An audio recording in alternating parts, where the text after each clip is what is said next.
Raymond Owens here, and I am at Patriots Point. We're doing a story today talking specifically about remediation. They're doing some remediation work here at the Yorktown to try and prevent potential disastrous chemical spills in the ground. This is the story I did today.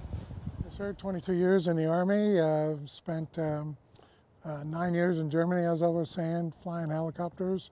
Michael Baker is a retired Army helicopter pilot. Today he enjoyed visiting Patriots Point. We were just up here visiting for a few days, but we wanted to see the Medal of Honor Museum and hopefully see some stories about that. The Yorktown is impressive, and hopefully be able to walk around there for a little bit.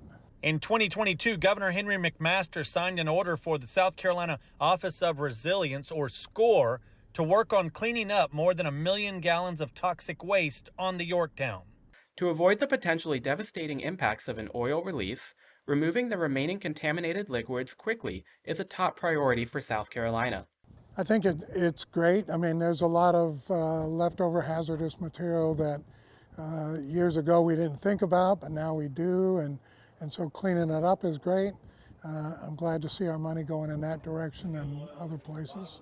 Phase 1 included identifying contaminants and developing a plan to remediate. They also removed 568,800 gallons of oily water, 8.88 tons of sludge and mud, the disposal of 4.5 tons of asbestos waste, and 35 external hull repairs.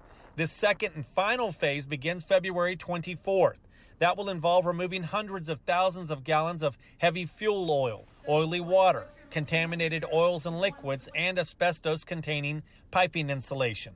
Federal American Rescue Plan grants in the amount of $29.9 million paid for the work. The waters for Charleston are very important, but all the way up and down the coast. You know, we live in Florida now, and so our beaches, we get concerned with. So cleaning up hazardous waste is important to us.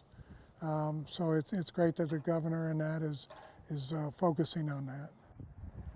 Now those toxic chemicals are actually at the bottom portion of the ship, pretty much underneath the water line that you see right here. That second phase to try and get that stuff remediated and taken out of there begins on Monday and will continue for about 10 months.